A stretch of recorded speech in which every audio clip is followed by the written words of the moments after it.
found the mark for Yoel Romero. Oh! And just like that, the fight is over. So, this is going to be a quick one. But we're going to showcase Yoel Romero today. We're going to do a quick fight, and by the time we finish this fight, rank should be available for middleweight, welterweight. So hopefully we get middleweight. And Yoel Romero is fighting Vadim Nemkov today for Bellator 297. And it's incredible that Yoel Romero has been competing in combat sports for as long as he has. You guys have to take something into consideration. When this dude got into MMA, he was probably not in his athletic prime. That's how much of a freak athlete this guy is. He's not in his athletic prime. You guys have to understand that. And he was a very, very intelligent fighter for the most part.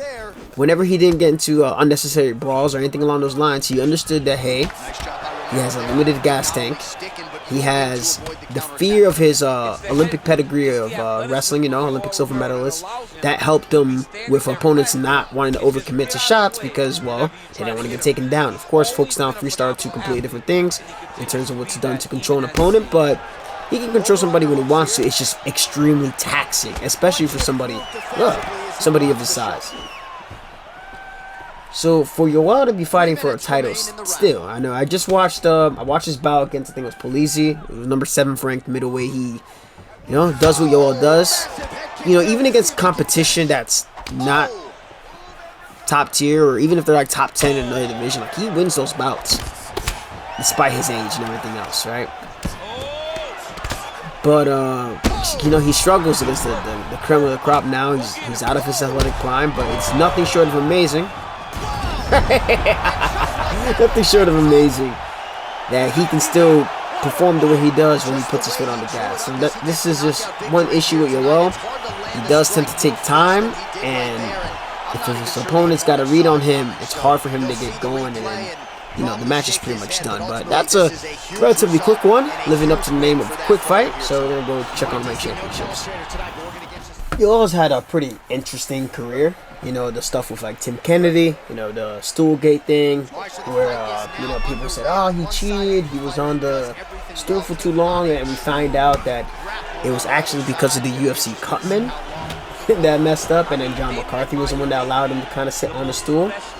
And then Tim Kennedy was saying, oh, he's a cheater and everything else. And then there's proof that the way that Tim Kennedy had stunned Yoel was by illegally holding his gloves. So go figure.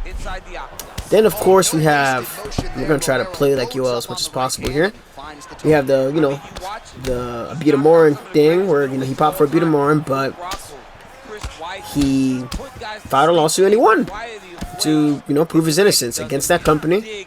And there's a great YouTube channel. I'm trying to remember what it was, but the guy was extremely well informed.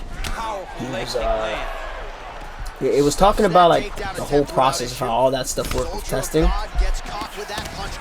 And essentially, I think it was more plates or more dates. I think that's what the channel was. And it's talking about, like, you know, you had a clickbaity title, but it was really pretty much proving Yoel's innocence. And the key thing was Abita Morin is a type of PED that does not benefit combat sports athletes whatsoever. It increases your appetite, so if you're cutting weight, it's definitely not going to help you. It retains water, and it makes you gain weight. So it does everything that somebody who's getting ready for an MMA fight does not want to happen to them. In general, even for training for combat sports, it's just not a feeling that you want to have. So he's been exonerated of that. And I think he's probably like the first fighter I think I've seen that was able to file something against a contaminated supplement and win. And win fair and square, and won a couple $1 million off of it as well. Nice body build. So, but now he has this dilemma. And we were just talking about it earlier. You know, Nemkov is good, bro.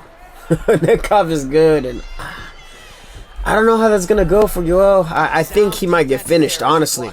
And it just has to do with the fact that Yoel, hell of a chin Gastelum has. Yoel is not in his athletic prime anymore. We were speaking on this, and I'm going to reiterate that statement again. He's not in his athletic prime, and he never really truly was throughout the entirety of his career. You know, by the time that Yoel had gotten into MMA, I believe that he was what? He's 46 now. Like, look, dude's 46. Huh? That was a nice hook. So he started doing MMA, I think, in 2009. And if he started doing MMA in 2009, that's about 14 or so years ago, right? 14 or so years ago. So he had to have been 32, 31 or 32, depending on where his birthday falls when he started. That's a really late ass time to be getting into MMA. I mean, same thing goes to Daniel Cormier. Daniel Cormier was started late, way after his wrestling career.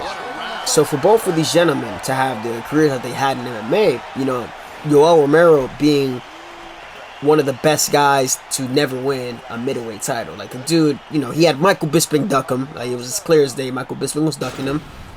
And we had to waste some prime years of Yoel's, you know, time. We couldn't see that fight. We couldn't see him land a Cuban Missile Crisis missile of a knee on Michael Bisping's dome. So I really wanted to see that fight, bro. Michael Bisping pissed me off so much. This is the round where, after the first round, when Yoel makes his reach, starts to pick it up a little bit. So we're gonna do the same thing. Went to body jab. He loves the body jab. His body jab should honestly be at a higher level. There you go. Use that body teep.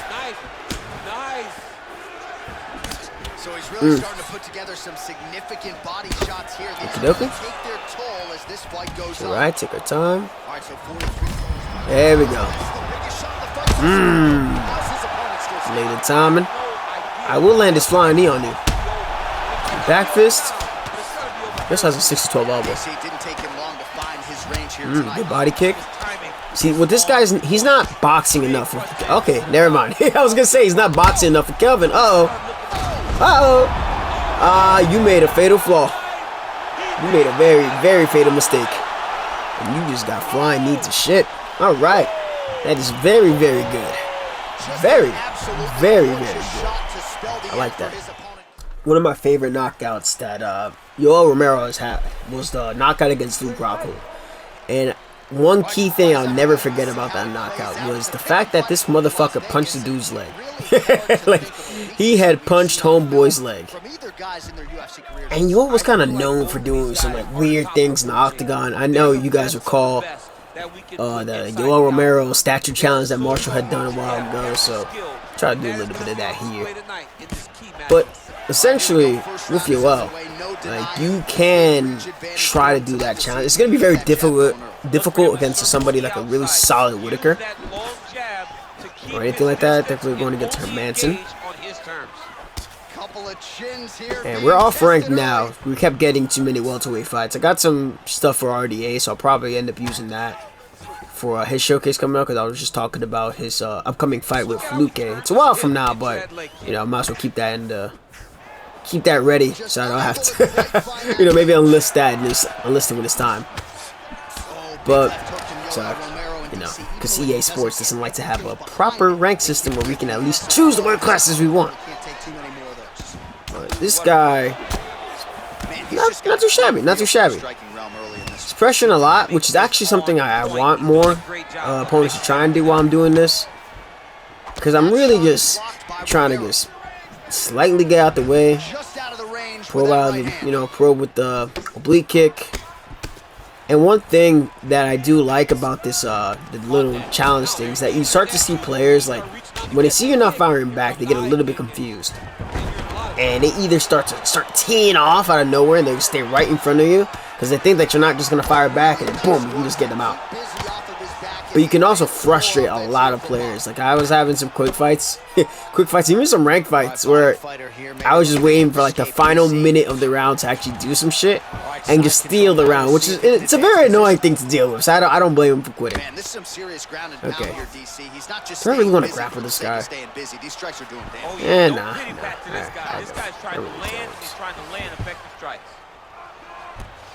Well, you know, it's Hermanson, so we're gonna have to, like, do want to get submitted, so let's get up. Hermanson still has pretty good subs. We'll just back up here. Good oblique. I haven't checked the level of Yoel stuff. I know he has good move levels. Like, he really should. He has some weird stuff too, like the 6-12 elbow, both spinning back fist. Doesn't have access to the lead overhand, unfortunately, which kind of sucks. But, you know, just his one-shot power, especially capitalizing on mobility, can do so much. This guy's doing a good job trying to just get reactions out of me. It's the third time he's done that. Big power shot there. Try to catch him with it. I see he's in love with that little lead leg kick feint to cross, which is so... I don't mind that. Obviously, fighters do that. I just don't mind the super sped up version where it just kind of warps the speed. I mean, same thing when I see players, they'll throw the lead high kick and then input the cross, like after they feint it, to immediately zoom across. Like, bro, I see you doing that shit, then you're just getting all the type of egregious stuff right back to you. So far, not so shabby. But, wow, dude, like the fights, the prelims ended for Bellator, which there were some pretty good prelims, and then the main card is starting at 9 o'clock. So that should not be tuned in. If you guys are trying to do some lunging Yoel strikes, but if you guys are tuned into that Bellator fan, Patricio Pitbull is fighting at 135, which I'm surprised he fucking made. He was 134.2. 134.2. So kudos to him making the weight. But we gotta see if he's gonna perform, because they say he made the weight early. He made the weight early, which is always kind of tough. But if he was training, you know, he looks solid, bro. He looks solid. Dude, if you keep doing this fucking lead leg kick feint, bro, I'm gonna keep poking your fucking leg. Can you hear me? I thought voice chat was off in this game. Relax. I know it's off, but it almost feels like. Come on. Dude, you can't just keep walking into shots like that. Trying to lunge. I thought he was gonna back up. There we go. See, in combination, those lunging strikes are so good. I put up high block round time. Also, Yoel has a ridiculous amount of bleed through on the strikes. Like, his power is so out of pocket. You can just chill. You can just chill. Watch, you see. Oh man, struggling. It's okay. You can keep kicking my leg, bro. I got 96 leg health. That'd probably be more annoying to deal with against like a Whitaker or something. But now it's like a mosquito just picking at my legs. What are you gonna do? What are you gonna do? I'm just trying to get a water break. Shades of James Tony. Always see things coming at him. He's such a sneaky. I figured it. All right, he tried to attack me if I was gonna switch my stance. Yoel in his last fight against the Bellator individual I mentioned earlier, this number 7 ranked guy, like, he was switching his stance a lot and actually firing some offense too from Orthodox, which I liked. As he gets close, he's out of going back to southpaw. He'll change his stance.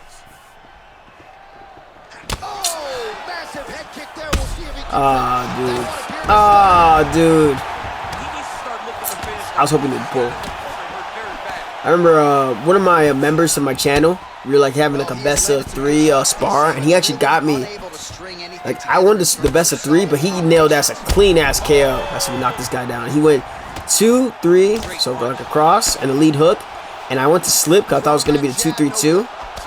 And he fucking threw that hook kick and it knocked me the fuck out. I was like, God damn! So EJR, shout out to you. I don't think Yoel has that combo. Oh, this guy probably thought I was gonna duck. Should we fly knee? Should we fly knee?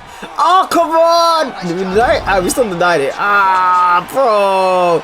I mean, his head was on the right side. I guess it was on the right side. Sometimes I try to justify certain things when the takedown doesn't beat the knee, but I've seen some shit, bro. If y'all ever watched me, for those of you who have been around since like me playing UFC 3, I used to get the illest knockouts, bro. Illest knee knockouts. I would use Aldo, and I'd throw up. If I knew that motherfucker was gonna shoot, I would throw that knee, and then that sound was so fucking nasty. Like, it sounded like a skull. Like, it legit sounded like a skull getting bashed. It was a nasty sound. And it's a shame that it's not as consistent. Like, I'll see guys, like, they'll time front kicks. Really, the only time you get it is if they go for, like, the low single. Or if you catch them at the earliest range. But for the double, it's significantly harder. Let's see. Okay, we're gonna chill. Okay, watch. We're gonna chill. We're gonna chill. We'll allow stamina to recover. He's confused. So what the hell is he doing? He's going to the body. It's okay. We got high blocking stat. We're good. Attacking the body. Bro, don't do this to yourself. What are you? Why are you pulling? What was that for? My friend, you gotta go. I told you, yo. I was just like watching it. I'm like, what the hell is he doing? Just like pulled randomly. Well played. Pulled randomly and did all that stuff. But alright, hopefully that's a good enough Yoel Romero showcase. I think we're gonna cut it at that. Good luck to him fighting tonight. If he knocks out Nemkov, that'll be fantastic for him, and then I hope that he retires on the spot after he does so. If he loses, well, he probably will retire. But well, best of luck to him. Those of you watching Bellator tonight, have some fun. Be safe. Remember 17. I appreciate y'all. I'm out of here. Adios.